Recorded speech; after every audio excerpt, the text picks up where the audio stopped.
안녕하세요. 저는 경기도에서 오랫동안 살아온 이수진이라고 합니다.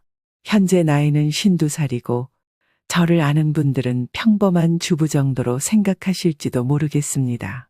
하지만 평범해 보이는 제 인생 뒤에는 참으로 많은 사연이 숨어 있습니다. 오늘 이 영상을 보시는 분들께서도 각자의 사연을 갖고 살아가실 텐데요. 제가 겪어온 이야기는 누군가에게는 흔한 가족사처럼 들릴 수도 있지만 누군가에게는 한 번쯤 깊이 생각해 볼 만한 교훈이 될 것이라 믿습니다.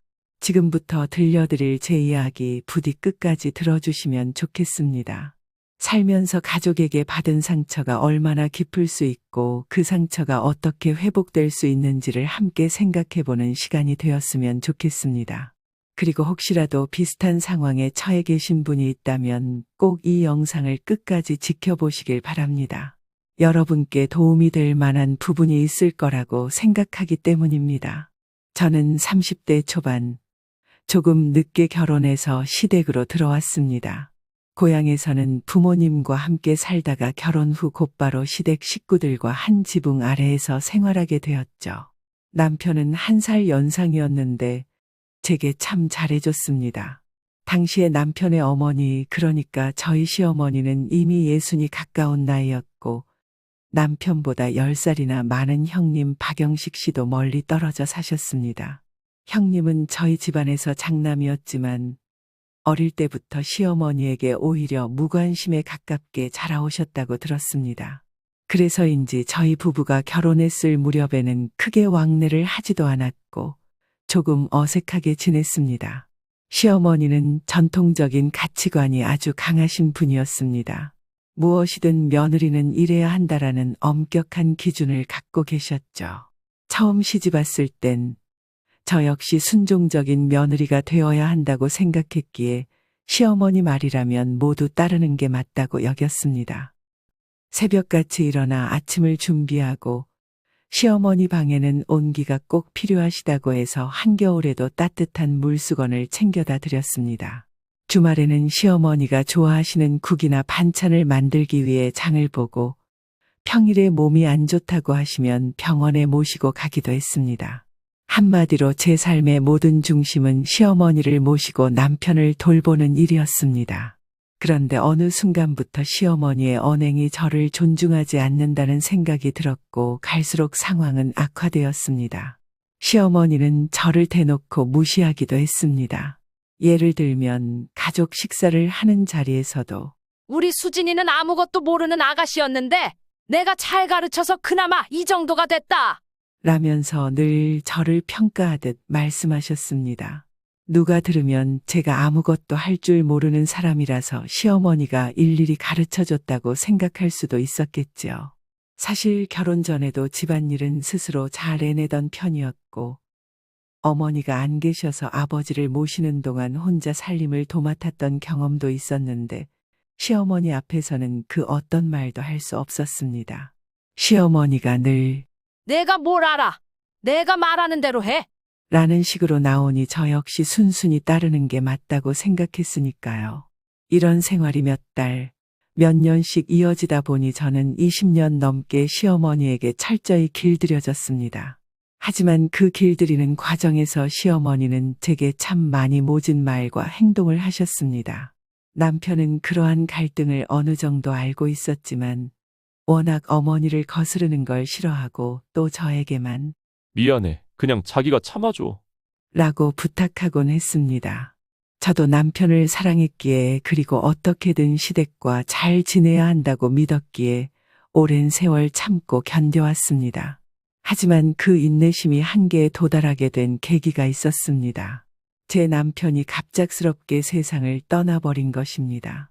교통사고였어요. 2024년의 어느 봄날 남편이 퇴근길에 사고를 당했습니다.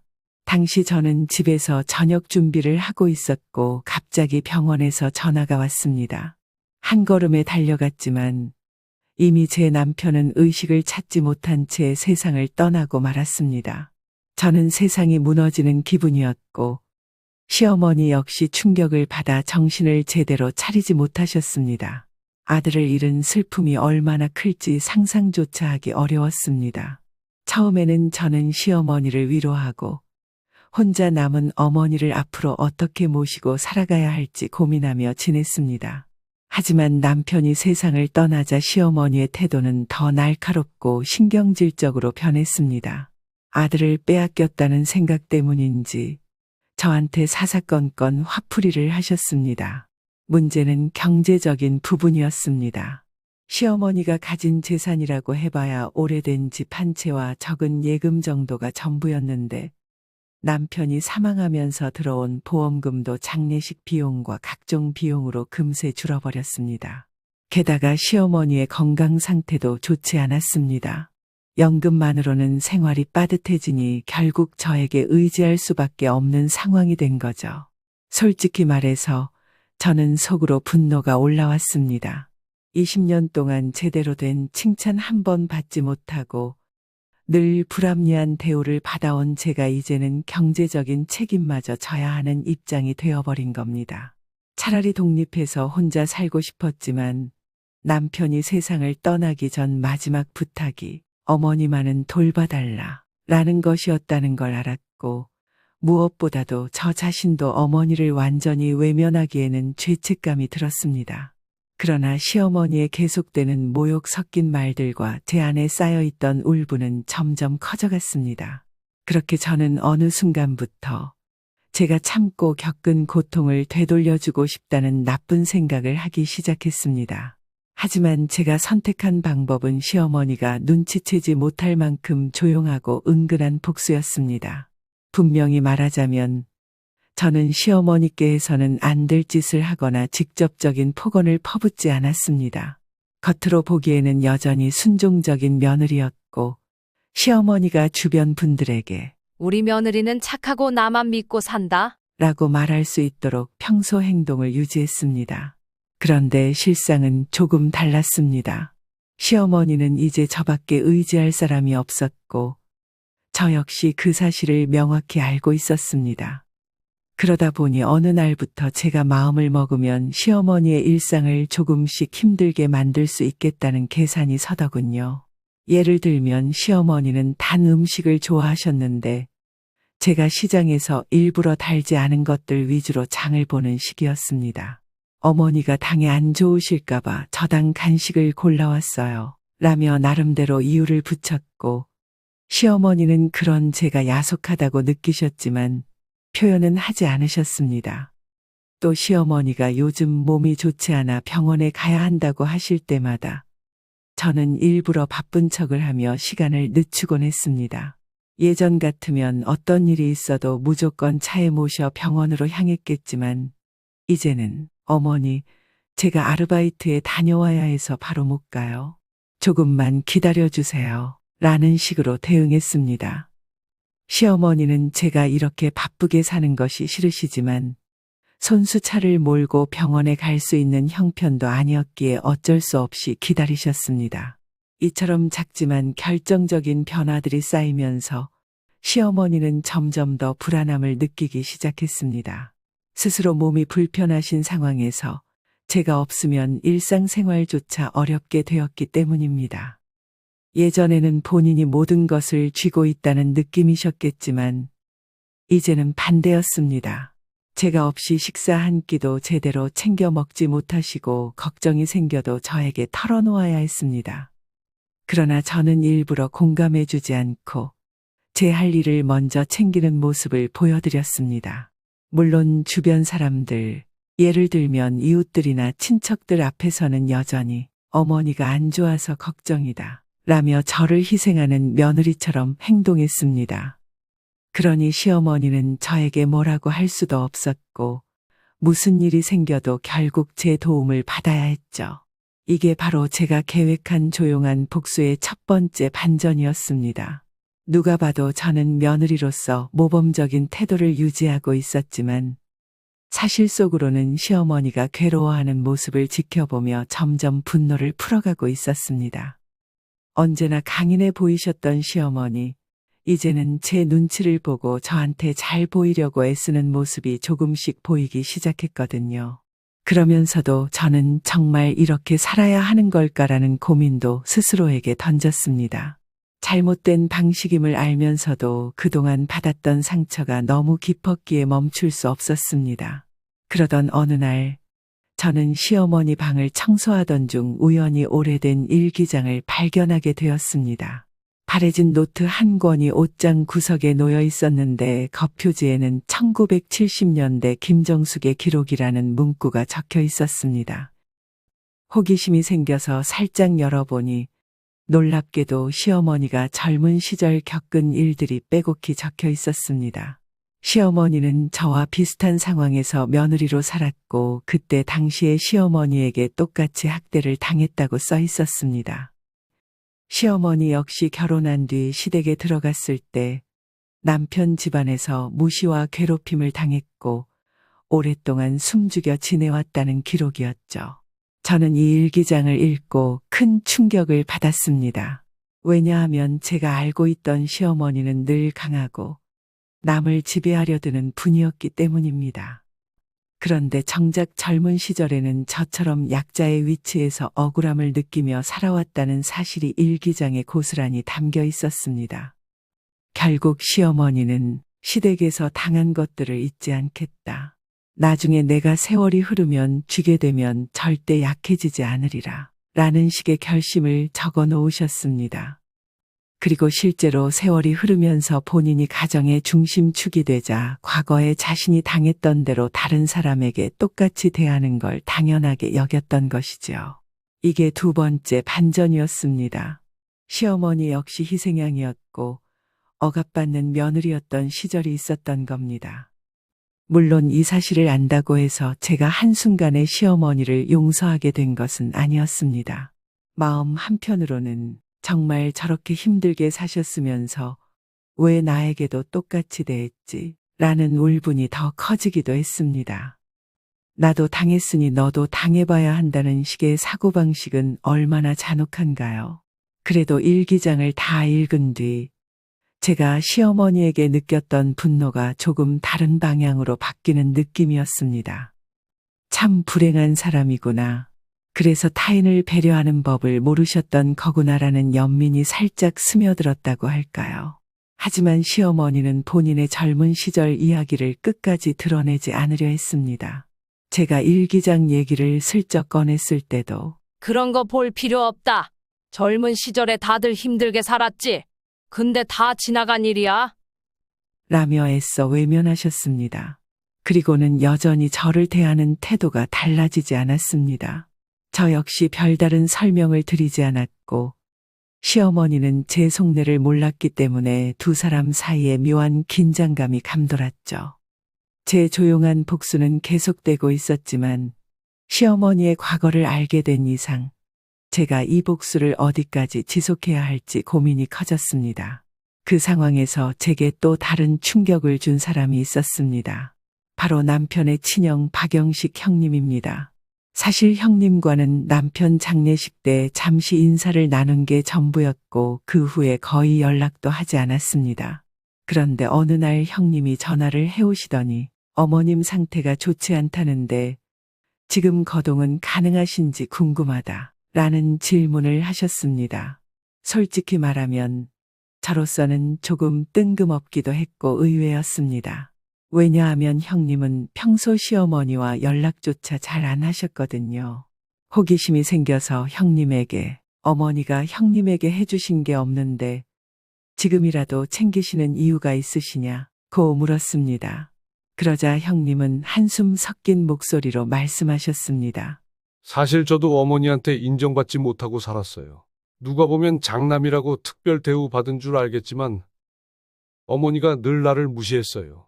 엄하게 키우셨으면서도 내가 뭘 하든 칭찬 한 번 안 하셨고 제가 원하는 걸 해본 적이 없어요. 나중에는 그냥 포기했죠. 그래서 떨어져 지내는 게 편했는데 그래도 아들로서 어머니가 힘들어 하신다니까 걱정되기는 했네요. 저는 그 말을 듣고 다시 한번 놀랐습니다. 시어머니가 평소 우리 큰아들은 그래도 든든하다 라며 입버릇처럼 형님 자랑을 하셨는데 정작 당사자인 형님은 전혀 다른 기억을 갖고 계셨던 겁니다.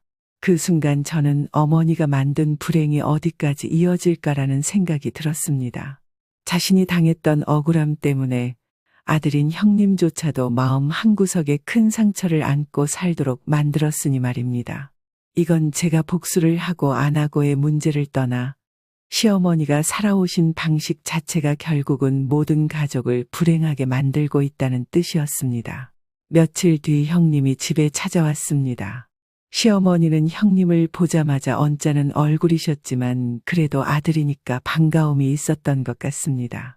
그런데 형님은 시어머니 앞에서 눈을 마주치지 않은 채 어정쩡한 표정으로 이야기하시더군요. 어머니, 건강 괜찮으시냐고 물어보러 왔어요. 아무리 그래도 멀리서 듣기만 하는 것보다는 직접 뵈어야 할 것 같아서요. 시어머니는 내가 뭘 안다고 그러냐? 괜찮으니 신경 쓰지 마라. 라고 쌀쌀맞게 대답하셨습니다. 형님이 되게 난처해 보였고 저는 그 순간 시어머니에게 정말 어머니가 원하시는 건 뭔가요? 형님이 이렇게 찾아와 주셨으면 그래도 고맙게 생각하셔야 하지 않을까요? 라고 말했습니다. 제 말에 시어머니가 노려보듯 쳐다보셨습니다. 그러나 예전과 달리 저를 막 호되게 나무라진 못하셨어요. 왜냐하면 지금은 오히려 제가 시어머니를 부양하고 있으니까요. 그저 작은 목소리로 나는 그냥 괜찮으니까 괜한 걱정 말라는 거야. 라고 하시더니 그 뒤로는 식사도 안 하시고 방에 들어가 버리셨습니다. 남겨진 저는 형님에게 형님도 사실은 많이 힘드셨다고 들었습니다. 시어머니에게 어떤 말을 해도 받아들이지 않으시니 저도 답답합니다. 라고 털어놨습니다. 그러자 형님은 우린 그냥 다 희생양이 된 거야. 라고 말했습니다. 저는 그 말을 듣고 마음 한켠이 먹먹해졌습니다. 이게 세 번째 반전의 시작이었습니다. 시어머니는 늘 강해 보였지만 사실 자신도 모진 학대를 당하고 성장했고 그 결과로 아들마저 제대로 돌보지 못했습니다. 결국 장남인 형님도 정을 느끼지 못하고 독립해버렸죠. 저는 시어머니에게 어머니가 만든 불행이 어디까지 이어질까요? 라고 의미심장하게 여쭤봤습니다. 어머니가 한 행동이 저한테서 끝나지 않을지도 몰라요. 형님이 가정을 꾸렸더라면 그의 아이에게도 영향이 가지 않았을까요? 결국 어머니가 경험하신 그 불행을 똑같이 우리에게 이어주신 거나 마찬가지 아니에요. 이런 식으로 말씀드렸습니다. 예전 같았으면 시어머니가 당장 화를 내셨겠지만 그때는 아무 대답도 못 하시더군요. 잠시 후 시어머니가 조용히 방에서 나오셨습니다. 저를 바라보면서 아무 말도 안 하셨고 그냥 식탁에 앉으시더니 고개를 숙이고 계셨습니다. 마치 뭔가 깨달은 듯한 얼굴이었어요. 저도 무슨 말을 해야 할지 몰라서 가만히 서 있었습니다. 사실 그때까지도 저는 시어머니에게 원망하는 마음이 컸습니다. 하지만 시어머니의 눈에서 왠지 모를 후회가 읽혔습니다. 결국 제가 먼저 어머니, 저도 잘못한 게 있을지 모르겠어요. 하지만 어머니께서도 저에 대한 마음이 조금이라도 달라지셨으면 좋겠습니다. 라고 조심스럽게 말했습니다. 그러자 시어머니는 차마 고개를 들지 못한 채 혼잣말처럼 중얼거리셨습니다. 내가 잘못했구나. 아들한테도 며느리한테도. 그런데 어떻게 사과를 해야 할지 모르겠다. 솔직히 말하면 그 순간 제 가슴 속에 있던 응어리가 조금 풀리는 느낌이 들었습니다. 다만 시어머니를 감싸 안고 위로할 정도로 마음이 여유롭지는 않았습니다. 그래도 그날 이후로 시어머니의 태도는 달라졌습니다. 저를 함부로 대하진 않으셨고 제가 무슨 말을 하면 귀 기울이려고 노력하시는 것 같았습니다. 형님이 다시 찾아왔을 때도 예전처럼 쌀쌀맞게 대하지 않았고요. 그렇다고 해서 갑자기 화기애애한 가족이 된 건 아니었지만 적어도 서로의 상처를 알아가는 과정이 시작된 느낌이었습니다. 이런 작은 변화가 쌓이던 어느 날 저는 시어머니를 위해 따뜻한 차 한 잔을 준비하게 되었습니다. 사실 그날은 시어머니가 특별히 몸이 아프다고 하신 것도 아니고 특별한 날도 아니었는데 이상하게 제가 먼저 그런 마음이 들더군요.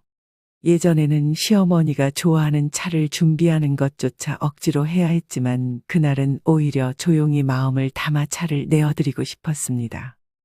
시어머니 방으로 차를 가져가서 조용히 내려놓고 어머니, 여기 따뜻한 차 한 잔 드세요. 요즘 날씨가 쌀쌀해져서 감기 걸리실까 봐요. 라고 말씀드렸습니다. 시어머니는 의아한 표정으로 저를 바라보시더니 천천히 잔을 들어 차를 한 모금 드셨습니다. 그리고 나서 저를 향해 말씀하셨어요. 이제 와서 미안하다고 하면 그동안 내가 받은 상처가 사라지진 않겠지. 하지만 고맙다. 너라도 있어서 내가 그나마 버티고 사는 것 같구나. 저는 잠시 멍하니 있었습니다. 시어머니 입에서 고맙다 라는 말을 들어본 게 처음이었으니까요. 그 말 한마디가 제 마음을 꽤 흔들었습니다. 사실 저는 꽤나 단단해졌다고 생각했는데 시어머니가 그렇게 말하자 눈물이 왈칵 쏟아질 것 같았습니다. 다행히 울음을 억누르고 조용히 웃으며 저도 어머니 덕분에 배운 게 많아요. 쉽지 않았지만 그래도 어머니가 이렇게 말씀해 주셔서 감사해요. 라고 대답했습니다. 그날 이후 저는 시어머니와 대화를 많이 나누기 시작했습니다. 물론 그 전에 쌓였던 앙금이 완전히 사라진 것은 아니었지만 그래도 처음으로 서로가 서로를 이해해보려 노력하는 시간이 되었습니다. 제가 이전에 발견한 일기장 얘기도 살짝 꺼냈습니다. 시어머니는 그제야 그걸 봤구나. 그래, 나도 힘들었다. 근데 나 역시 누구에게 말할 데가 없었다. 시어머니가 무서웠고 남편도 내 편이 아니었고 라며 솔직한 마음을 털어놓으셨습니다. 그리고는 그런데 나중엔 내가 힘을 가지니까 내가 당한 걸 그냥 남들도 당해봐야 한다고 생각했던 것 같다. 잘못된 건 줄 알면서도 그렇게밖에 못했다. 라고 한탄하셨습니다. 저는 시어머니의 말을 들으며 한편으로는 안쓰러운 마음이 들었습니다. 어쩌면 시어머니도 피해자이자 가해자였던 것이겠죠. 저에게 상처를 주었지만 그분 자신도 누군가에게 깊이 상처를 받은 사람이었습니다. 물론 이 사실이 시어머니의 행동을 완전히 정당화해 주진 않지만 적어도 왜 그분이 그렇게밖에 행동할 수 없었는지는 이해하게 되었습니다. 그리고 제 안에 있던 복수심 역시 많이 누그러졌다는 걸 깨달았습니다. 사실 제가 시어머니를 돌보면서 은근히 고통을 주던 행동들도 뒤늦게 생각하면 별로 의미 없는 일이었습니다. 일시적인 붕풀이었을 뿐 그분의 마음에 새로운 상처만 더하는 일이기도 했으니까요. 결국 저와 시어머니는 서로에게 진심으로 사과하고 서로를 용서하는 과정을 조금씩 거쳤습니다. 물론 한 번의 대화로 모든 것이 해결된 것은 아니었지만 과거의 기억을 되짚어가며 하나씩 풀어내다 보니 저도 모르게 마음 한구석이 많이 따뜻해졌습니다. 특히 시어머니가 형님께도 솔직한 마음을 전하시게 된 것이 가장 큰 변화였습니다. 영식아, 내가 제대로 돌보지 못해서 너도 힘들었지. 그래도 우리 다시 가족이 되어보자. 라고 말씀하시더군요. 형님은 처음에는 당황하며 아무 말도 못했습니다. 그러다 어머니, 이럴 줄 알았으면 예전에도 서로 마음을 터놓고 살 수 있었을 텐데. 라며 씁쓸해했습니다. 그러나 늦었다고 생각할 때가 가장 빠르다는 말도 있지 않겠습니까? 그렇게 저희 가족은 지금까지 이어진 오랜 불행의 고리를 조금씩 끊어내기 시작했습니다. 제가 시어머니께 차를 내드렸던 날, 어쩌면 그 작은 행동이 우리가 진정한 가족이 되는 시작점이었던 것 같습니다. 그리고 시어머니는 저에게 수진아, 너가 없었으면 나 혼자 이 집에서 어떻게 살았을지 모르겠다. 너 때문에 내가 지난 잘못을 깨닫고 다시 시작할 용기를 냈다. 라고 하셨습니다. 저는 그 말을 듣고 지난날 제가 했던 조용한 복수가 참으로 유치하게 느껴지기도 했습니다. 물론 그 당시에는 너무 힘들었고 저도 모르게 시어머니에게 상처를 주고 싶었지만 결국 우리가 한 지붕 아래 살며 언젠가 화해하고 웃을 수 있는 순간을 맞이하게 될 줄은 몰랐습니다. 이 사연을 이렇게 길게 들려드리는 이유는 살아가다 보면 가족이라는 존재가 오히려 가장 큰 상처가 될 수도 있지만 동시에 그것을 해결해낼 힘 역시 가족이라는 이름에서 나온다는 점을 말씀드리고 싶어서입니다. 저처럼 20년을 참고 견뎌온 분도 계실 것이고 이미 사이가 틀어져 버린 상태라 아예 연을 끊었다는 분도 계실지 모르겠습니다. 하지만 혹시라도 그분들에게 작은 희망의 불씨가 될까 해서 제 이야기를 전합니다. 누군가가 먼저 손을 내밀기 전까지는 절대로 관계가 바뀌지 않더라고요. 저는 남편을 잃은 뒤에야 그 사실을 깨달았습니다. 더 이상 잃을 게 없다고 생각했기에 시어머니에게만 복수를 하려고 했고 그렇게 서로를 괴롭히는 악순환의 수렁에서 헤어나오지 못할 뻔했죠. 다행히도 시어머니가 저와 형님을 통해 느끼게 된 죄책감, 또 제가 시어머니의 과거 일기장에서 발견한 불행이 결국 우리를 변화시켰습니다. 서로의 관점에서 상처를 바라보니 그 상처에 뿌리가 같다는 사실을 깨닫게 된 겁니다. 제 복수가 조용히 진행되는 동안 시어머니는 저에게 의존할 수밖에 없는 불안정함 속에서 자신이 과거에 당했던 억울함을 떠올리게 되었고 결국 그것이 뒤늦게나마 본인의 잘못을 깨닫게 만든 계기가 되었죠. 형님이 시어머니 앞에 나타난 것도 큰 역할을 했습니다. 장남 역시 시어머니의 애정을 받지 못해 평생을 고통스러워했다는 사실이 어머님에게 충격을 안겼기 때문입니다. 그것을 계기로 저는 어머니가 만든 불행이 어디까지 이어질까요? 라는 결정적인 말을 던졌고 시어머니는 그제야 본인이 행해왔던 방식이 어떤 결과를 낳았는지 실감하게 되었습니다. 그렇게 마지막으로 이어진 것은 결국 우리가 모두 가족의 울타리 안에서 어긋난 관계를 회복하기 시작했다는 것입니다. 시어머니는 예전처럼 모든 걸 명령하고 지시하는 위치에서 내려오셨고 저는 더 이상 시어머니에게 복수하거나 은근히 괴롭히려 하지 않습니다. 형님과도 어느 정도 왕래가 회복되어서 가끔 휴일에는 셋이 함께 식사를 하며 담소를 나누기도 합니다. 물론 완벽하게 행복한 가족이라는 말은 아직 하기 어렵습니다. 우리에게는 여전히 해결해야 할 상처가 남아있고 지난날 쌓인 갈등도 한 번에 지워지지 않지요. 그러나 중요한 것은 우리가 서로에게 다가가기 위해 노력하고 있다는 점입니다. 과거에는 상상조차 못했던 일이 조금씩 이루어지고 있습니다. 여기까지가 저희 긴 이야기였습니다. 영상을 보고 계시는 분들께서는 아마도 저처럼 며느리 입장이실 수도 있고 아니면 시어머니 입장이실 수도 있을 겁니다. 혹은 부모와 자식 사이의 갈등을 겪고 계실 수도 있죠. 저 역시 예전에는 나만 불행해, 왜 아무도 날 몰라주지? 라는 생각을 하고 살았습니다. 하지만 결국 제가 깨달은 것은 그 누구도 완벽한 피해자이거나 완벽한 가해자만은 아니라는 사실입니다. 시어머니가 제게 했던 행동은 분명 잘못이었지만 시어머니 또한 과거에 똑같은 상처를 받고 살아왔다는 걸 알게 되었을 때 제 마음속에 새로운 시선이 생겼습니다. 사람에 따라서는 이런 걸 용서라고 부를 수도 있겠죠. 물론 다시 한번 말씀드리자면 제가 했던 방식이 올바른 것은 아니었습니다. 은근히 복수하는 동안 제 마음도 편치 않았고 시어머니 역시 여러모로 고통을 받으셨을 겁니다. 하지만 그 과정을 통해서라도 서로가 얼마나 상처를 품고 있었는지를 깨닫게 된 것만은 사실입니다. 그리고 결론적으로 우리는 늦게나마 진심으로 사과하고 화해할 수 있었습니다. 여러분께서도 혹시나 가족 때문에 겪는 어려움이나 억울함이 있다면 한 번쯤 저희 이야기를 떠올려 주셨으면 합니다. 누군가는 먼저 손을 내밀어야 하고 누군가는 먼저 대화를 시도해야 합니다.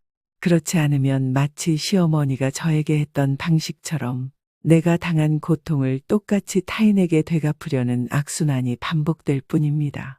그리고 그것이 결국 또 다른 누군가에게 새로운 불행을 물려주게 될지도 모릅니다. 저는 이제 스스로에게 다짐합니다. 앞으로는 시어머니가 아닌 제가 혹시나 며느리를 맡게 되는 입장이 되더라도 절대로 같은 실수를 되풀이하지 않겠다고요. 그리고 이 영상을 보시는 분들께도 말씀드리고 싶습니다. 가족 내 갈등이란 것이 때로는 어떤 외부의 문제보다 깊은 상처를 낳습니다.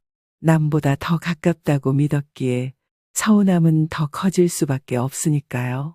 그렇지만 이걸 적절한 시기에 풀어내지 못하면 그 고통은 세대를 거쳐 전해질 수도 있다는 걸 꼭 기억해 주셨으면 합니다. 과거를 돌아보고 현재를 진단하고 미래를 변화시키는 건 우리 각자의 선택에 달려 있다고 믿습니다. 오늘 이야기는 여기까지입니다. 제가 말씀드린 사연이 조금이나마 여러분께 생각할 거리를 안겨드렸으면 좋겠습니다. 저는 이렇게 시어머니와 화해했고 앞으로도 조금씩 이해하며 살아갈 생각입니다. 물론 가끔은 예전의 상처가 떠오르기도 하고 잔소리 한마디에도 속이 쓰릴 때가 없다고 하면 거짓말이겠죠. 그래도 한번 손을 맞잡고 고맙다 라고 말하는 순간 그동안의 응어리가 조금씩 풀려나가는 것을 느낄 수 있었습니다. 여러분께서도 혹시 비슷한 상황을 겪고 계시다면 완전히 똑같은 방법은 아니더라도 부디 자신만의 해결책을 찾아 용기를 내보시길 권해드립니다. 이 영상을 마치며 여러분께서도 한 번쯤 주변을 둘러보셨으면 합니다. 혹시 가까운 누군가가 자신의 과거 상처를 되풀이해 다른 이에게 상처를 주고 있는지, 아니면 여러분 본인이 과거 상처 때문에 지금 누군가를 괴롭히고 있는지 생각해 보는 것도 좋겠습니다. 가족이라면 더더욱 대화가 필요합니다. 언젠가 아물지 않을 것 같던 상처가 진심 어린 사과와 이해를 통해 의외로 쉽게 풀릴 때가 있더군요. 저도 시어머니가 눈물을 흘리며 고맙다 라고 말씀하실 줄은 꿈에도 몰랐습니다. 그 한마디가 저희 가족의 미래를 바꾸어 놓았으니까요. 오늘 제 이야기를 들어주셔서 감사합니다. 그리고 이 영상을 보신 분들께서는 혹시 자신의 이야기나 경험을 댓글로 남겨주시면 좋겠습니다. 많은 분들이 함께 공감하고 서로에게 작은 힘이 되어줄 수 있으리라 믿습니다. 여러분 모두가 부디 더 행복하고 건강한 가족 관계를 만들어 가시길 바랍니다. 저 역시 앞으로는 이 집에서 시어머니와 새로운 이야기를 써내려갈 계획입니다.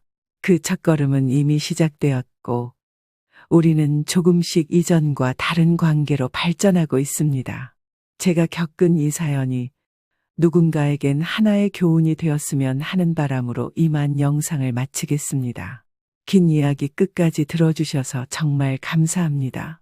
앞으로도 많은 관심과 응원 부탁드립니다.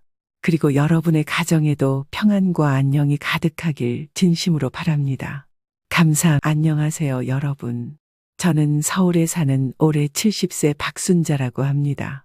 제가 이렇게 공개적으로 이야기를 꺼내게 될 줄은 정말 꿈에도 생각하지 못했습니다. 하지만 용기를 내어 여러분 앞에 이렇게 나서게 됐습니다. 제 이야기를 끝까지 들어주시고 여러분들도 비슷한 경험이 있으시다면 조금이나마 도움이 되시길 바라겠습니다. 저는 둘째 아들 부부와 손주 민수와 함께 서울의 작은 아파트에서 행복한 일상을 보내고 있었습니다. 하지만 손주가 중학교에 진학하면서 상황은 조금씩 바뀌기 시작했습니다.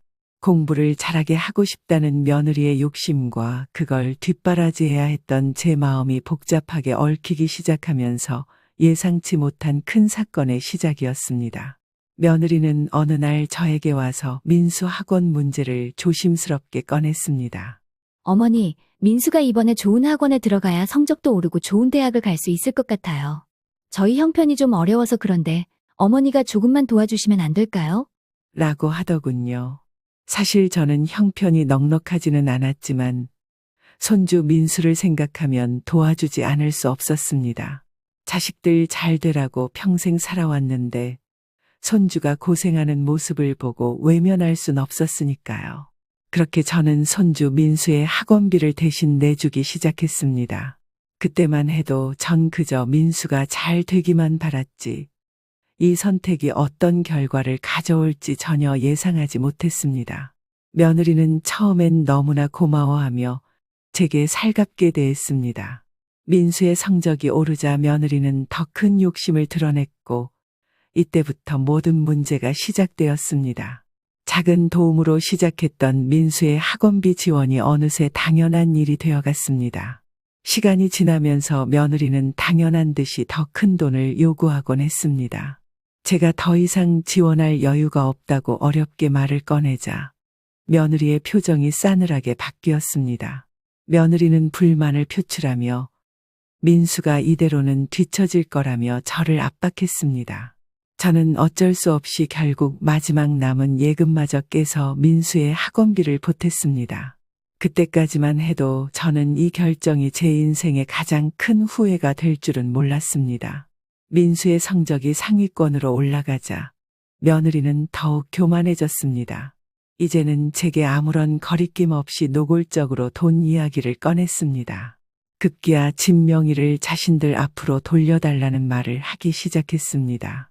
처음엔 농담인 줄 알았습니다.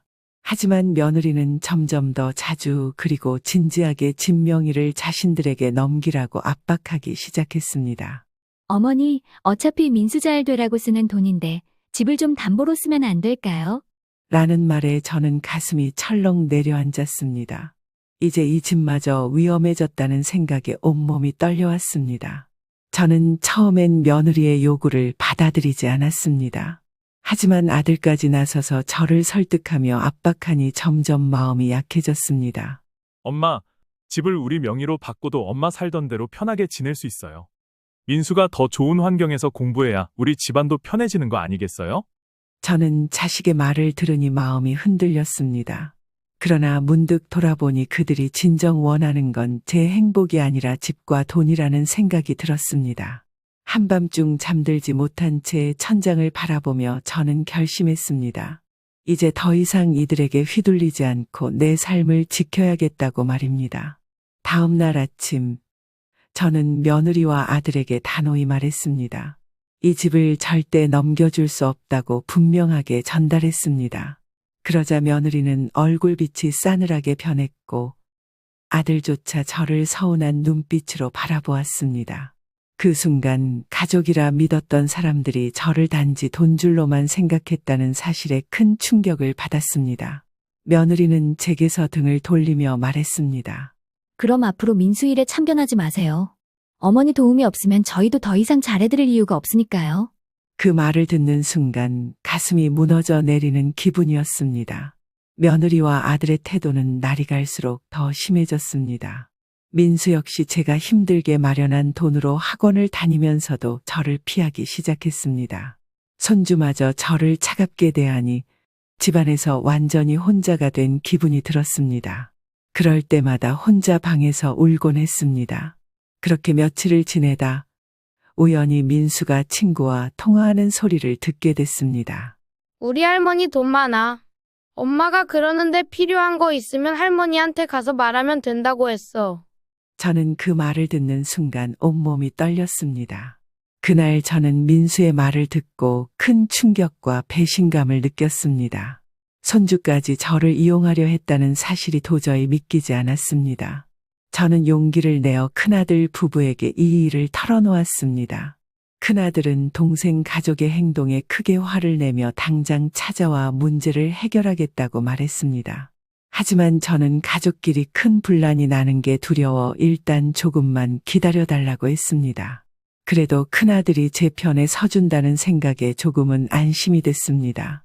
하지만 며칠 뒤 충격적인 사실이 밝혀졌습니다.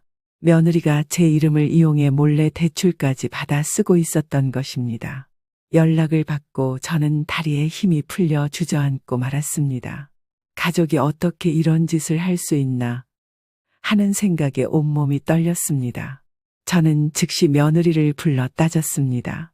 그러나 며느리는 잘못한 것도 모르는 듯 당당하게 말했습니다. 어머니가 집 명의만 넘겨줬어도 이렇게 복잡하게 안 했잖아요. 다 민수 잘 되라고 한 일이에요. 저는 도저히 참을 수 없었습니다.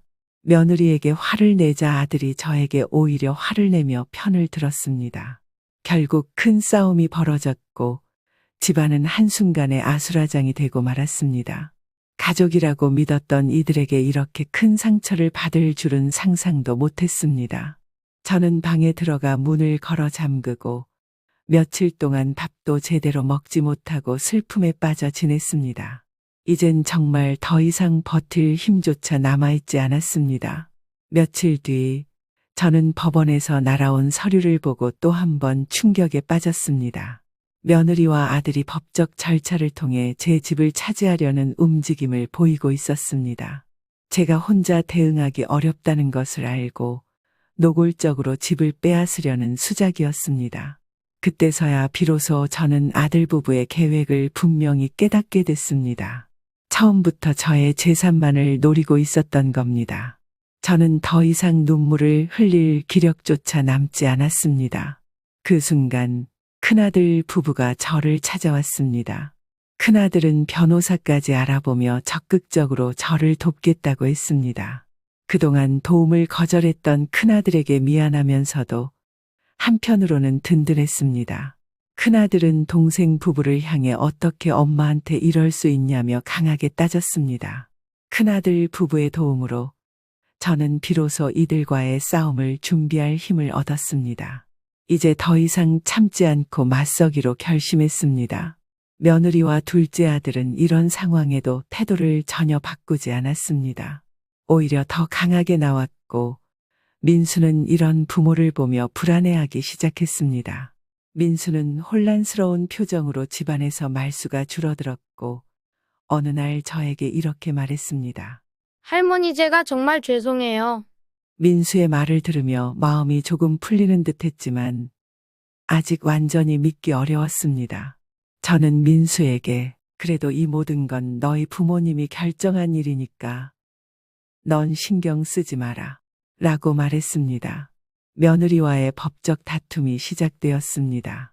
저는 큰아들 부부의 도움으로 변호사를 선임하고 법정에서 싸우기로 했습니다. 며느리는 법정에서 저를 매정한 어머니로 몰아세웠고 아들 역시 그녀의 편을 들었습니다. 가족과 법정에서 싸우는 일이 이렇게 비참할 줄 몰랐습니다. 그래도 저는 여기서 물러설 수 없었습니다. 제 인생이 달린 싸움이었고 마지막까지 제 자신을 지키고 싶었습니다. 법정 다툼이 길어지자 며느리는 초조해졌고 예상치 못한 일들이 벌어졌습니다. 변호사가 조사하는 과정에서 며느리의 불법적인 행동들이 차례로 드러난 겁니다. 며느리가 제 명의를 도용해 추가로 대출받은 사실이 밝혀진 겁니다. 법정 분위기가 바뀌었고 판사는 며느리에게 강하게 경고했습니다. 며느리의 표정이 급격히 어두워지는 것을 보면서 저는 이제야 비로소 작은 승리를 예감했습니다. 그 순간 저는 다시 한번 결심했습니다. 이제부터 제 삶을 단호히 지키겠다고 말입니다. 법정에서 며느리의 잘못이 드러나자 분위기는 완전히 저에게 유리해졌습니다. 판사님조차도 가족 간에 이런 일이 벌어지는 것이 안타깝다 라며 깊은 한숨을 쉬었습니다. 법정을 나오며 저는 승리감보다는 씁쓸한 마음이 앞섰습니다. 며느리와 아들은 법정 밖에서 차가운 눈빛으로 저를 바라보며 돌아섰고 민수는 고개를 숙이고 있었습니다. 이제 집은 지켰지만 가족과의 관계는 완전히 끊어진 것 같아 마음이 아팠습니다. 가족과 싸워 얻은 승리가 이렇게 허무할 줄은 몰랐습니다. 그 후 며느리 가족은 저와 완전히 연락을 끊고 따로 생활하기 시작했습니다. 아들과 며느리는 주변에 저를 매정한 어머니로 소문내고 다녔습니다. 저는 그 소식을 들을 때마다 가슴이 찢어지는 듯했지만 묵묵히 참았습니다. 주변의 몇몇 이웃들도 저를 오해하며 거리를 두기 시작했습니다. 이제 저는 완전히 혼자가 되었습니다. 그래도 저는 제가 한 선택이 옳았다는 걸 믿고 스스로를 위로했습니다. 그러던 어느 날 큰아들이 저를 찾아왔습니다. 큰아들은 자신의 동생과 며느리를 대신해 저에게 사과하며 용서를 빌었습니다. 어머니, 제가 더 일찍 막지 못해서 죄송해요. 라고 큰아들은 눈물을 흘리며 말했습니다. 저는 아들의 손을 잡고 다 괜찮다고 했습니다. 하지만 큰아들에게서 동생의 소식을 듣는 순간 마음이 다시 복잡해졌습니다. 작은 아들과 며느리는 경제적으로 큰 어려움에 빠졌다고 했습니다. 작은 아들과 며느리가 돈 문제로 힘들어한다는 소식을 듣고도 저는 이번엔 도움을 주지 않기로 했습니다. 제 도움을 당연하게 여기고 저를 이용했던 그들에게 더 이상 손을 내밀 수 없었기 때문입니다. 처음으로 저는 단호히 거절했습니다. 이젠 제 삶을 살아가기로 마음먹었기 때문입니다. 그들은 제가 도와주지 않자 더욱더 저를 원망했고 민수마저도 제게 더 이상 연락하지 않았습니다. 저는 오랫동안 살아온 집에서 나와 더 작은 집으로 이사하기를 결심했습니다. 과거의 아픔을 정리하고 제 인생의 새로운 출발을 위해서였습니다. 큰아들 부부가 이사를 돕겠다고 나서줬고 덕분에 저는 작은 보금자리를 마련할 수 있었습니다. 새로운 곳에서 저는 처음으로 마음의 평화를 느꼈습니다. 낯선 동네였지만 더 이상 과거의 상처를 떠올리지 않아도 되는 곳이었습니다. 이사 후 얼마 지나지 않아 민수에게서 연락이 왔습니다. 민수는 자신이 부모님의 행동을 부끄럽게 생각하고 있으며 저를 너무 그리워한다고 했습니다. 그동안 얼마나 힘들었을지 민수의 목소리에서 느낄 수 있었습니다. 하지만 저는 민수에게 분명히 말했습니다. 민수야, 할머니가 널 미워하는 건 아니야. 민수는 그 말을 듣고 오랫동안 침묵했습니다. 한편 작은아들과 며느리는 제가 더 이상 도와주지 않자 경제적으로 더욱 곤란해졌습니다. 결국 그들은 빚을 갚지 못해 집까지 잃고 작은 임대주택으로 이사했다고 들었습니다. 소식을 듣고 마음이 좋지 않았지만 그들 스스로가 선택한 결과였기에 저는 더 이상 관여하지 않기로 했습니다. 이젠 모두가 각자의 선택에 책임을 져야 할 때였으니까요. 시간이 흐르면서 저는 이사 후 생활에 익숙해졌고 이웃들과도 조금씩 친해지기 시작했습니다. 가끔씩 외로웠지만 예전처럼 돈 때문에 괴로워하거나 상처받는 일은 없었습니다. 무엇보다 이제야 진정한 내 삶을 살고 있다는 생각에 마음이 편안했습니다. 제가 내린 결정이 틀리지 않았다는 확신이 들었습니다. 몇 년 후 우연히 길에서 며느리와 마주쳤습니다. 며느리는 초라한 몰골이었고 저를 보고 놀란 듯 얼어붙었습니다. 며느리는 어머니, 그때 정말 죄송했습니다. 라며 고개를 숙였습니다. 저는 짧게 말했습니다. 과거는 이미 지나갔으니 각자 잘 살아보자. 며느리의 눈에서는 눈물이 흘렀지만 저는 흔들리지 않았습니다. 어느덧 민수는 성인이 되었고 스스로 대학도 다니며 아르바이트도 하며 생활한다고 했습니다. 민수는 가끔 저를 찾아와 근황을 전했고 저는 그런 민수를 격려하며 응원했습니다. 민수는 제게 말했습니다. 할머니 덕분에 이제는 제 힘으로 살아갈 수 있게 되었어요. 정말 감사합니다. 그 말이 저에게 큰 위안이 되었습니다. 큰아들 부부는 자주 저를 찾아왔고 제가 혼자 외롭지 않게 챙겨주었습니다. 그들과 지내면서 저는 가족이란 진정한 의미를 다시금 깨달았습니다.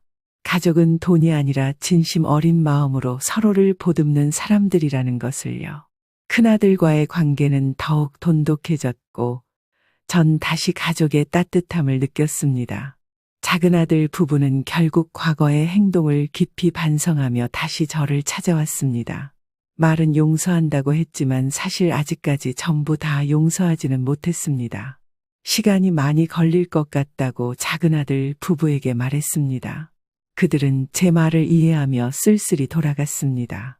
그 모습에 마음이 아팠지만 흔들리지 않았습니다. 지금 저는 비록 작고 초라한 집에서 살고 있지만 누구의 눈치도 보지 않고 평온한 삶을 보내고 있습니다. 과거의 아픔을 통해 저는 제 자신을 더 소중히 여기고 지켜야 한다는 큰 교훈을 얻었습니다.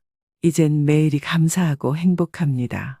여러분, 가족에게 헌신하는 것도 좋지만 무엇보다 자기 자신을 먼저 지켜야 합니다. 때로 가족이라도 선을 넘는 순간이 있습니다. 그때는 단호히 나 자신을 지켜야 합니다. 여러분도 저와 같은 아픔을 겪지 않기를 진심으로 바랍니다. 내 인생의 주인은 바로 나 자신이라는 것을 꼭 기억하세요. 긴 이야기를 들어주셔서 감사합니다. 엄마가 지금 내 인생을 더 망치고 있잖아요. 안녕하세요. 오늘은 제 딸 혜진이가 결혼하던 날 제가 겪었던 이야기를 여러분께 들려드리고 싶어서 이렇게 사연을 보냅니다. 혜진이는 어릴 적부터 공부를 잘했고 어렵게 혼자 키웠지만 늘 저를 실망시키지 않은 딸이었습니다. 그런 딸이 몇 년 전 좋은 사람을 만났다고 하더니 정말 믿기지 않을 만큼 좋은 집안으로 시집을 가게 되었어요. 결혼식 날 화려한 호텔 예식장에서 많은 사람들이 우리 혜진이와 사돈댁을 보며 감탄하는 모습에 저 역시 기분이 좋았습니다. 그런데 화려한 식장 안에서 저에게 느껴지는 사람들의 시선이 이상했습니다. 사돈 어르신들도 인사를 제대로 받아주지 않았고 심지어 제 딸 혜진이조차도 저를 보는 눈빛이 평소와 많이 달라진 걸 느꼈습니다. 그때 저는 처음으로 마음 한쪽에서 씁쓸하고 서글픈 감정이 올라오는 걸 느꼈지만 행복해야 할 날이니 애써 모른 척하고 웃어 보였습니다. 그때는 미처 몰랐습니다. 이 결혼식이 저와 딸 사이를 완전히 갈라놓는 긴 악몽의 시작이었다는 것을 말이죠. 지금부터 제가 겪었던 충격적인 이야기를 여러분께 들려드리겠습니다. 저는 사실 남편 없이 혼자 혜진이를 키우며 살았습니다. 식당에서 설거지를 하고 새벽에는 청소 일을 하며 하루하루 버텼죠. 혜진이가 명문 대학에 합격했을 때 힘든 세월이 다 보상받는 것 같아 눈물이 났습니다. 하루에 3시간씩 자면서도 혜진이만 잘 되면 그걸로 만족이었죠. 딸도 그땐 저에게 고맙다고 자주 말해주곤 했는데요. 이제 와 생각해보니 그 시절이 저에게는 제일 행복한 순간이었나 봅니다. 지금의 딸 모습과는 너무 달라서 저는 종종 그때가 너무 그립습니다. 결혼한 후 혜진이는 저에게 점점 연락을 하지 않았습니다. 제가 전화를 걸어도 바쁘다는 이유로 잘 받지 않았죠. 예쁜 손녀가 태어나고 나서 시댁을 방문했지만 사돈들은 저를 마치 없는 사람처럼 대했습니다. 손녀가 제 품에 안기려고 했는데도 사돈이 손녀를 급히 데려가며 눈치를 줬습니다. 딸은 그 모습을 보고도 모른 척 다른 이야기만 늘어놓았습니다. 그날 저는 처음으로 집에 돌아와 밤새 잠을 이루지 못했습니다. 내가 딸에게 짐이 되는 건가 그런 생각을 하게 됐습니다. 손녀의 생일잔치가 시댁 저택에서 열렸습니다. 저는 딸에게 정성껏 만든 음식을 가지고 방문했죠. 하지만 시댁 어른들은 제가 만든 음식을 거들떠보지도 않았고 딸마저 창피하다는 표정을 지었습니다. 사돈댁 손님들이 저를 보고 수군거리는 소리를 들었을 때 저는 얼굴이 화끈거려 견딜 수 없었습니다. 집에 돌아와 혼자 펑펑 울면서 딸에게 연락해봤지만 딸은 전화조차 받지 않았습니다. 처음으로 저는 딸에게 큰 실망감을 느끼게 되었습니다. 그렇게 시간이 지나 어느 날 혜진이가 아무 연락도 없이 갑자기 찾아왔습니다. 저는 반가운 마음 반, 불안한 마음 반으로 문을 열었습니다. 딸은 표정이 딱딱했고 말 한마디 없이 제게 하얀 봉투를 내밀었습니다. 봉투 안에 들어있는 게 용돈일 거라 생각하며 감사한 마음으로 봉투를 열었죠. 하지만 봉투 안에 있던 종이를 확인한 순간 저는 머리가 새하얗게 변했습니다. 거기에는 믿기지 않는 글자가 선명하게 적혀 있었습니다. 봉투 안에 들어있던 것은 다름 아닌 친권 포기 각서였습니다. 순간 온몸이 얼어붙었고 이게 무슨 일인지 도무지 이해할 수가 없었습니다. 저는 혜진이를 바라보며 떨리는 목소리로 이유를 물었습니다. 딸은 무표정으로 시댁에서 제가 친정엄마인 게 창피하다고 했다며 차갑게 말했습니다.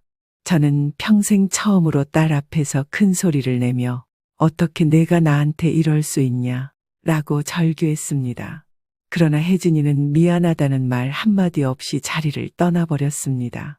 저는 딸이 떠난 자리에서 한참 동안 울며 무너져 내렸습니다. 그날 이후 저는 밤마다 잠을 이루지 못했습니다. 눈만 감으면 딸을 키우느라 고생했던 지난 세월이 떠올랐습니다. 차가운 바닥에서 혼자 청소하던 기억, 식당에서 허리가 끊어질 것 같아 울었던 날이 머릿속을 맴돌았습니다. 그런 저를 보며 혜진이가 눈물을 흘리며 위로했던 기억도 생생했습니다. 도대체 어디서부터 잘못된 건지 자꾸만 자책하게 됐습니다. 그렇게 딸에 대한 원망과 미움이 점점 커져갔습니다. 저는 스스로 무너지지 않기 위해 딸을 잊으려고 노력했지만 쉽게 되지 않았습니다.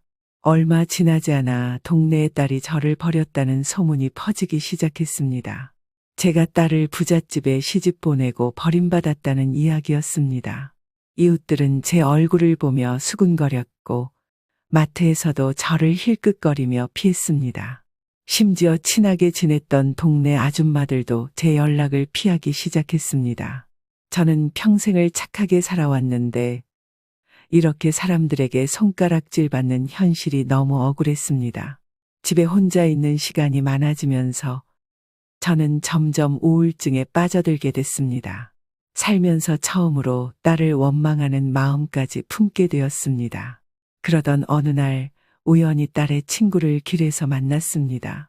그 친구는 조심스럽게 제게 혜진이의 시댁 생활을 털어놓았습니다.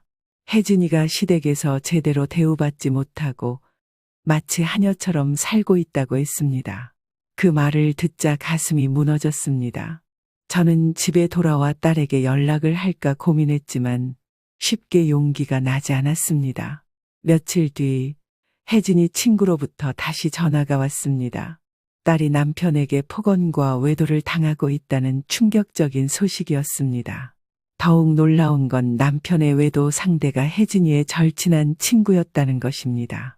저는 온몸이 떨려서 한참 동안 아무 말도 하지 못했습니다. 그 순간 딸이 제게 냉정하게 대했던 이유가 조금씩 이해되기 시작했습니다.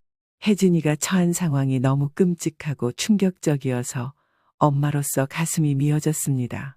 저는 떨리는 손으로 딸의 번호를 눌렀지만 이번에도 딸은 제 전화를 받지 않았습니다. 딸의 소식을 듣고 난 후 저는 며칠을 계속 고민했습니다. 그러다 결국 참지 못하고 딸의 집으로 찾아갔습니다. 하지만 혜진이 시댁에서는 현관문조차 열어주지 않았습니다. 집 앞에서 제가 계속 기다리자 경비원이 와서 저를 쫓아냈습니다. 그 순간 시댁 창문 너머로 혜진이가 저를 쳐다보는 모습이 보였지만 딸은 커튼을 닫아버렸습니다. 저는 아무 말도 못하고 돌아오는 길에 온몸이 다 떨려서 주저앉았습니다. 태어나서 그렇게 수치스럽고 비참한 적은 없었습니다. 며칠 후 혜진이의 친구가 다시 전화로 충격적인 소식을 전했습니다. 딸이 결국 우울증과 불안장애를 진단받았다는 것이었습니다. 시댁 사람들은 딸을 정신병자 취급하며 더욱 모욕하고 있다고 했습니다. 저는 딸의 소식을 듣고 너무나 가슴이 아팠지만 도와줄 방법이 없었습니다.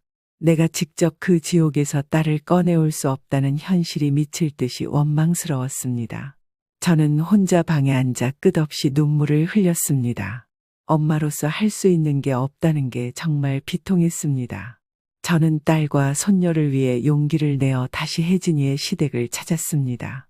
이번엔 딸을 만나기 위해 시댁 어른들에게 간곡히 부탁했습니다. 하지만 그들은 저를 보자마자 비웃으며 다시 문을 닫았습니다. 분노와 절망으로 저는 문 앞에서 소리를 치며 딸의 이름을 불렀습니다. 이웃들이 수군거리고 경비원이 또 와서 저를 끌어내려고 했습니다. 그때 멀리서 혜진이가 울면서 창문 뒤에 서 있는 모습을 봤습니다. 저는 다시 한번 절망을 느끼며 발길을 돌릴 수밖에 없었습니다. 집으로 돌아온 저는 무기력하게 지냈지만 포기하지 않았습니다. 딸이 어떤 학대와 멸시를 당하고 있는지 모든 걸 주위에 말하였습니다. 이 사실은 빠르게 퍼져 사람들의 큰 관심을 받기 시작했습니다. 하지만 얼마 지나지 않아 시댁 사람들이 변호사를 보내 협박하기 시작했습니다. 그들은 저를 명예훼손으로 고소하겠다며 압박했습니다. 그 순간 저는 큰 두려움을 느꼈습니다. 며칠 후 혜진이가 갑자기 연락을 해왔습니다. 저는 기쁜 마음으로 전화를 받았지만 혜진이의 목소리는 차가웠습니다. 딸은 엄마가 지금 내 인생을 더 망치고 있잖아요. 라고 울부짖으며 저를 원망했습니다. 저는 충격을 받아 아무 말도 하지 못했습니다. 혜진이는 시댁의 압박과 남편의 협박 때문에 모든 것이 더 악화되었다고 했습니다. 저는 딸이 내 편을 들어줄 거라고 기대했는데 혜진이의 원망을 듣자 무너졌습니다. 그날 이후 저는 다시 깊은 좌절에 빠졌습니다. 얼마 후 혜진이의 절친한 친구가 다시 충격적인 연락을 했습니다. 혜진이가 결국 이혼을 결심했고 딸과 함께 몰래 도망치려다 시댁 사람들에게 붙잡혔다는 소식이었습니다. 혜진이는 현재 시댁 사람들에게 집안에 갇힌 상태로 생활하고 있다고 했습니다. 이 소식을 듣자 저는 패닉 상태에 빠졌고 즉시 경찰서로 달려갔습니다. 하지만 경찰은 가족 간의 문제라며 명확한 증거 없이는 개입하기 어렵다고 했습니다. 저는 딸이 위험한 상황인데 아무것도 할 수 없다는 사실에 다시 좌절했습니다. 더 이상 어디에 도움을 요청해야 할지 막막했습니다. 저는 딸을 도울 수 있는 방법을 찾기 위해 정신없이 움직였습니다. 지인들에게도 도움을 요청했지만 모두 재벌가와의 싸움이 두렵다며 거절했습니다. 그러던 어느 날 지친 몸을 이끌고 힘없이 길을 걷다 교통사고를 당하고 말았습니다. 눈을 떠보니 병원이었고 몸이 움직이지 않았습니다. 의사는 제게 뜻밖의 이야기를 전했습니다. 사고 검사 도중에 제가 암이라는 사실을 발견했다는 것이었습니다. 하늘이 무너지는 것 같았고 모든 것이 절망으로 뒤덮였습니다. 병실에 누워있는 동안에도 저는 딸 생각뿐이었습니다. 그러던 중 병문안을 온 혜진이 친구가 혜진이가 제가 사고를 당했다는 소식을 듣고 충격을 받았다고 말해줬습니다. 혜진이가 매일 울면서 죄책감으로 괴로워한다고 했습니다. 그 말을 듣자 가슴이 아프면서도 한편으론 딸이 후회하고 있다는 사실에 조금 위안을 얻었습니다. 저는 혜진이가 언젠가는 제게 돌아와 줄 것이라 믿기 시작했습니다. 병상에서 저는 딸을 용서하고 다시 받아들일 마음의 준비를 하기 시작했습니다. 모든 걸 내려놓고 진심으로 딸을 기다렸습니다. 그러던 어느 늦은 밤 병실 문이 열렸고 혜진이가 나타났습니다. 딸은 저를 보자마자 무릎을 꿇고 오열하기 시작했습니다. 혜진이는 엄마 미안해. 내가 정말 잘못했어. 라고 흐느끼며 용서를 빌었습니다. 저는 아무 말도 하지 않고 조용히 딸을 안아주었습니다. 우린 그렇게 한참을 울면서 서로의 마음을 달랬습니다. 그 순간만큼은 세상에서 가장 행복한 엄마였습니다. 혜진이와 화해한 후 저는 딸과 손녀를 위해 다시 힘을 내기로 했습니다. 하지만 혜진이는 여전히 시댁과 이혼 문제로 큰 어려움을 겪고 있었습니다. 딸은 시댁에서 위자료 한 푼도 줄 수 없다고 협박하고 있다고 했습니다. 시댁에서는 혜진이가 이혼할 경우 손녀를 빼앗아 가겠다고 협박까지 했습니다. 이 때문에 혜진이는 매일 불안에 떨며 지냈고 저는 이 문제를 해결하기 위해 딸과 함께 변호사를 찾아갔습니다. 변호사는 시댁의 힘이 워낙 강해서 쉽지 않은 싸움이 될 거라고 했습니다. 하지만 저는 이번엔 반드시 딸을 지켜주겠다고 굳게 다짐했습니다. 그때부터 본격적인 이혼 소송이 시작되었습니다. 혜진이는 법정에서 남편의 폭언과 외도 사실을 밝혔지만 시댁은 막강한 변호인단을 앞세워 혜진이를 오히려 비난했습니다. 저는 그런 모습을 보며 분노를 참기 힘들었습니다. 시댁 측은 혜진이의 정신과 진료 기록을 공개하며 그녀가 불안정한 엄마라고 주장했습니다. 그 때문에 재판은 딸에게 매우 불리한 방향으로 흘러갔습니다. 재판 후 혜진이는 저를 붙잡고 펑펑 울면서 자신 때문에 모든 게 망가졌다고 했습니다. 그런 딸의 모습을 보며 저는 가슴이 찢어졌지만 절대 포기하지 않겠다고 마음먹었습니다. 재판이 계속되는 가운데 손녀가 갑자기 크게 아프게 되었습니다. 혜진이가 시댁을 나와 친정으로 오면서 아이가 스트레스를 많이 받은 탓이었습니다. 손녀는 급히 응급실로 실려갔고 의사는 아이의 심리 상태가 매우 불안정하다고 진단했습니다. 그때 혜진이의 남편과 시댁 식구들이 병원으로 찾아와 혜진이를 탓하며 큰 소동을 피웠습니다. 저는 그 사람들을 보며 분노로 몸이 떨렸지만 딸을 위해 꼭 참아야 했습니다. 그날 밤 병실에서 저는 손녀를 끌어안고 절대 이 아이를 빼앗기지 않겠다고 굳게 결심했습니다.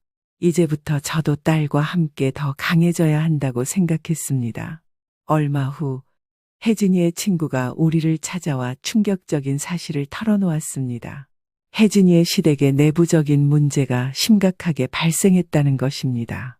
알고 보니 혜진이의 남편이 외도 상대에게 큰 돈을 주고 있었다는 사실이 집안에 알려지며 시댁 내부가 분열된 상태였습니다. 이 소식을 듣자마자 혜진이는 바로 추가 소송을 준비했습니다. 변호사도 이 사건이 우리에게 결정적인 기회가 될 거라고 했습니다. 우리는 그날 처음으로 희망을 가지게 되었고, 저는 딸과 손녀가 다시 행복할 수 있다는 믿음이 생겼습니다. 이제 시댁과의 싸움은 본격적인 반격으로 들어서게 되었습니다.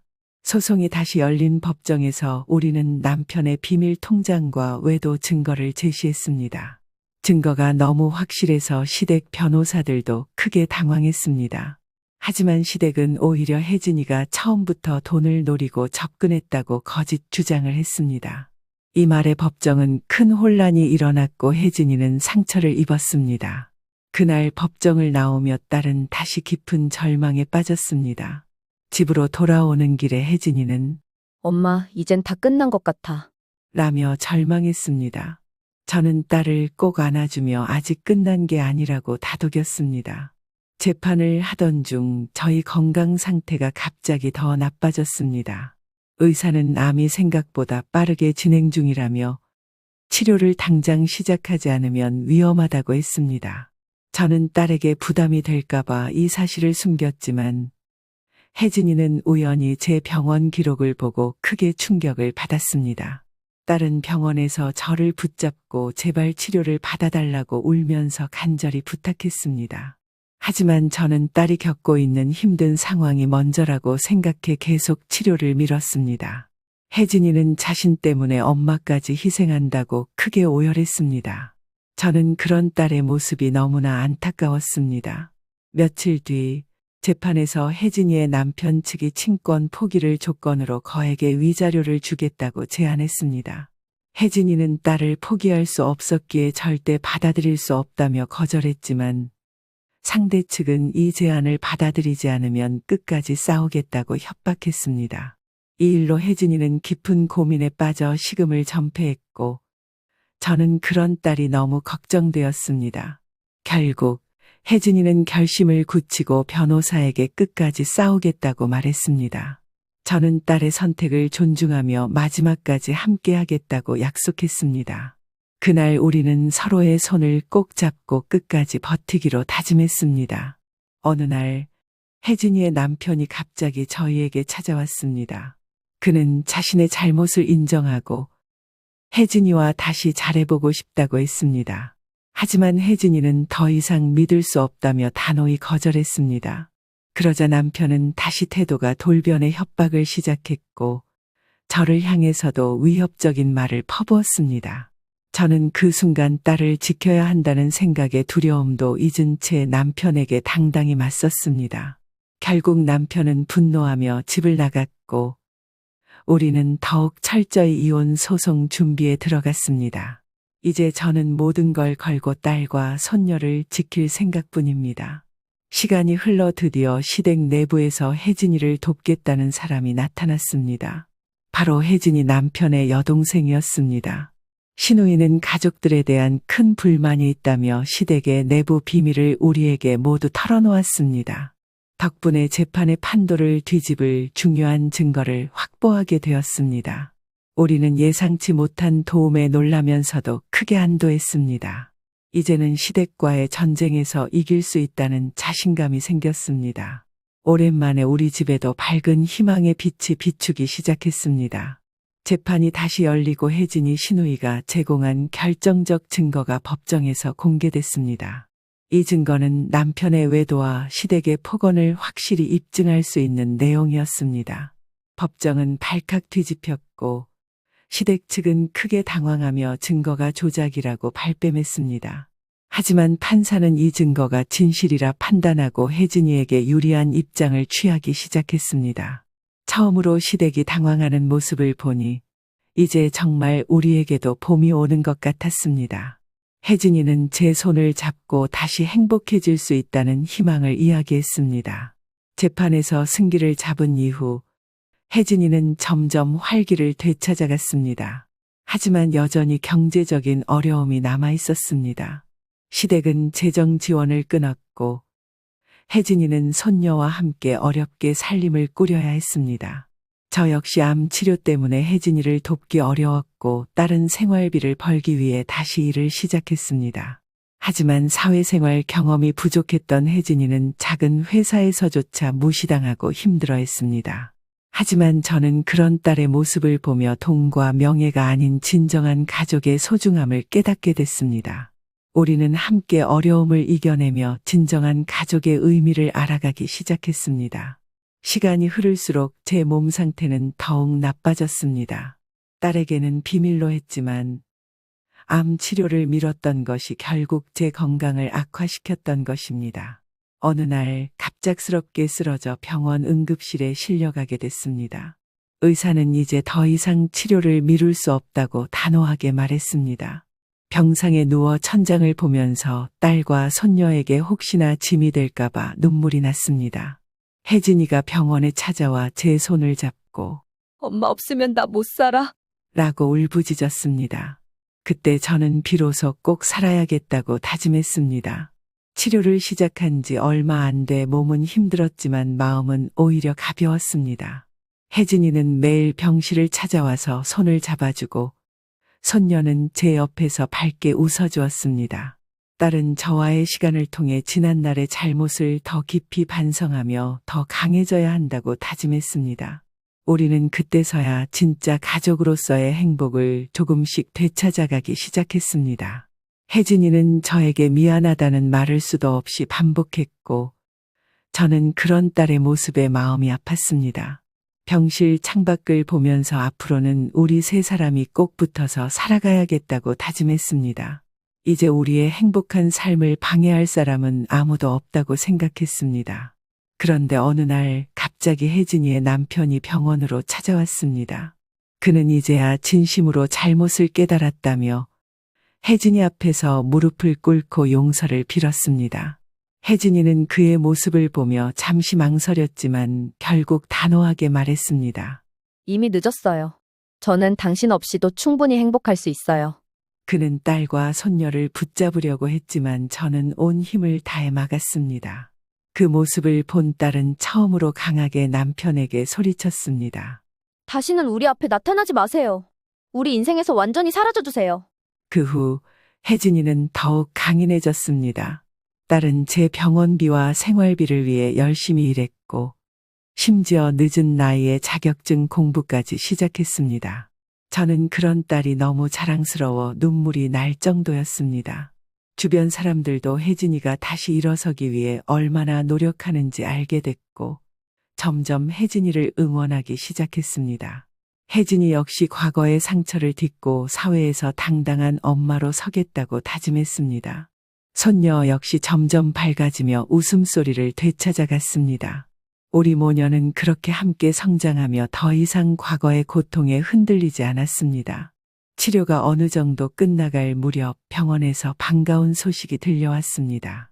의사는 암 치료가 성공적으로 진행되었고 상태가 많이 좋아졌다고 말했습니다.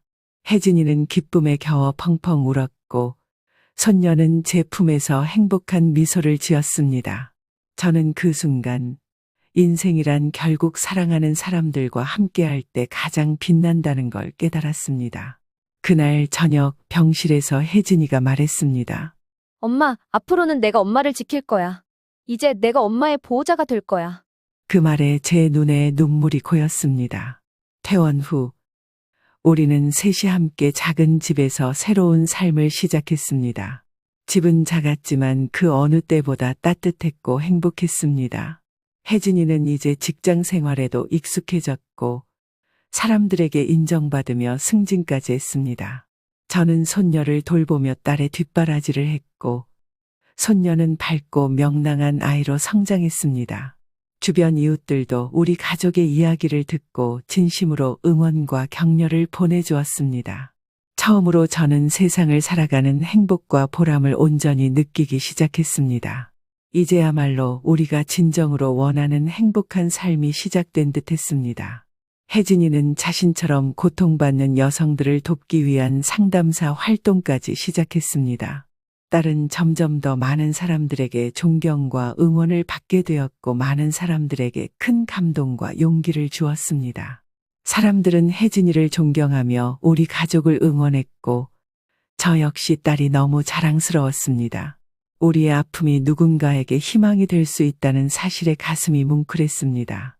이제야 진정으로 모든 고통에서 벗어났다는 확신이 들었습니다.